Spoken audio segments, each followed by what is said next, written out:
Welcome to a journey through one of the most quietly hypnotic films ever made, Jim Jarmusch's Night on Earth. A film that takes us through 5 cities, 5 taxi rides, 5 human connections, all unfolding in the same single night. But beneath its cool, minimalist exterior hides a trove of fascinating, strange, and even hilarious details that most people never notice. So buckle in, because here are 17 weird facts you didn't know about Night on Earth. Fact number 1. Jim Jarmusch wrote the entire script for Night on Earth in just 8 days. 8 days. He later said that the structure, 5 short films connected by a single night, came to him almost instantly, as if it already existed in his mind. The hard part wasn't writing the stories, it was deciding which cities to include. He originally wanted 6, not 5. Fact number 2. Winona Ryder almost turned down her role as Corky, the chain-smoking LA taxi driver, because she didn't want to play another young punk girl. Jarmusch convinced her by saying Corky was the opposite of her other characters. Tough, yes, but real, grounded, and ultimately uninterested in Hollywood dreams. Ironically, Winona's character turning down an offer to become a movie star is a direct nod to Ryder herself, one of the biggest stars of the early 90s. Fact number 3. Each city's segment was filmed in chronological order of the Earth's rotation. Los Angeles first, then New York, Paris, Rome, and finally Helsinki, literally following the night as it moves across the globe. Jarmusch said this wasn't just a stylistic choice, but a way to feel the rhythm of time passing across the planet. Fact number 4. The entire film was shot using the same taxi interior rig shipped from city to city. It was a custom-made car rig with detachable panels for the cameras and lighting. This gave every segment a consistent look, even though the cars themselves were completely different models. Fact number 5. The New York segment was actually filmed in Los Angeles. Due to the freezing winter weather and limited budget, the crew recreated the New York streets on a backlot and used careful lighting, rain machines, and stock footage for the skyline shots. That means when you see Armin Mueller-Stahl and Giancarlo Esposito cruising through the Bronx, they're actually just a few blocks from where the LA story was filmed.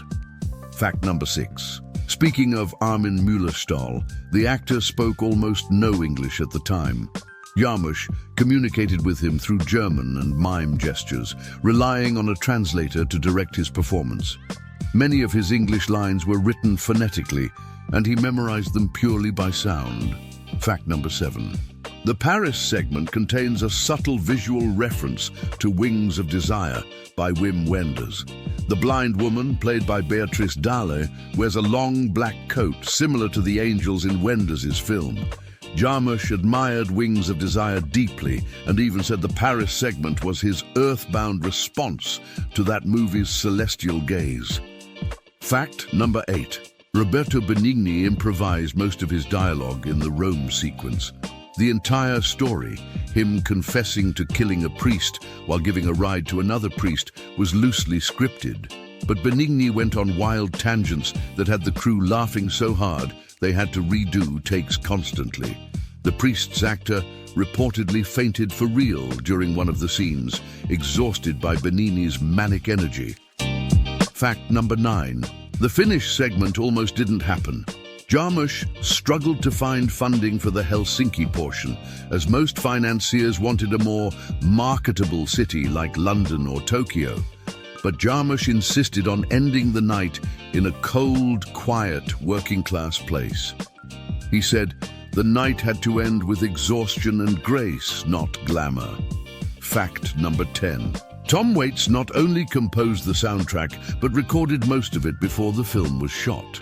Jarmusch gave him the script, and Waits wrote moody, bluesy instrumentals for each segment, almost like musical sketches.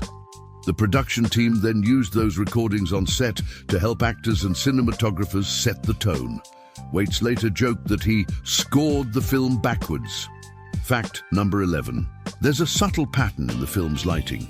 Every taxi has one light source that flickers or moves, symbolizing the instability of life at night. In LA, it's the fluorescent flicker of a gas station. In New York, it's the passing trains. In Paris, it's neon reflections. In Rome, flashing police lights. And in Helsinki, the glow of the snow. Jarmusch called this the film's heartbeat. Fact number 12. Jim Jarmusch shot the film with almost no storyboards. He preferred to arrive at each location, feel the space, and design the shots with the cinematographer Frederick Elms on the spot. The reason was simple. He wanted spontaneity. He once said, "You can't choreograph a night drive. You have to surrender to it." Fact number 13. The film's total runtime is exactly 2 hours and 9 minutes, but Jarmusch structured it to mirror the length of an average night's shift for a cab driver. 5 fares, a little over 2 hours, and the slow dawning of daylight. It's subtle, but if you time it, the sun rises at the same minute in real life that it does in the film's internal clock. Fact number 14. The Finnish actors in the last segment were members of a famous rock band called Leningrad Cowboys. Jarmusch had worked with them before on the concert film Leningrad Cowboys Go America and wanted to reunite the group for this story. He said their hangdog faces were perfect for capturing the quiet despair of the ending. Fact number 15. The film has no villains. Jarmusch said he deliberately avoided conflict-driven narratives because he wanted to explore connection through difference. Every segment is about a misunderstanding that turns into an unexpected bond. The French cab driver's conversation with the blind woman, for example, isn't romantic, it's existential. Fact number 16. There's a hidden cameo by Jim Jarmusch himself. You can hear his voice faintly over the radio in one scene, announcing time zones and weather conditions. Most people never catch it. He used this trick in several of his films, acting as the invisible observer connecting his stories. Fact number 17. When the film premiered at Cannes in 1991, it received a 10-minute standing ovation. But when it was released in American theaters, it flopped commercially. Critics loved it. Audiences didn't. Jarmusch shrugged it off, saying, "That's okay. It's a film for people who are awake when everyone else is asleep." Bonus detail. There's an Easter egg at the end credits. Each driver's meter total matches the city's latitude. It's one of those weird details that only Jarmusch would think of. Not for meaning, just for texture. In the years since, Night on Earth has become a cult favorite. Not because of big drama or plot twists, but because it captures something rare. The feeling of being alive at night, when the world slows down and strangers cross paths for a moment, then vanish forever. Jim Jarmusch once said, "I make films about people who don't fit anywhere, because that's how I feel most of the time." And Night on Earth is perhaps the purest form of that idea. 5 glimpses into the loneliness, absurdity, and quiet poetry that connect us all, one ride at a time.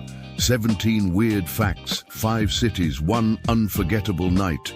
Now you'll never watch Night on Earth the same way again.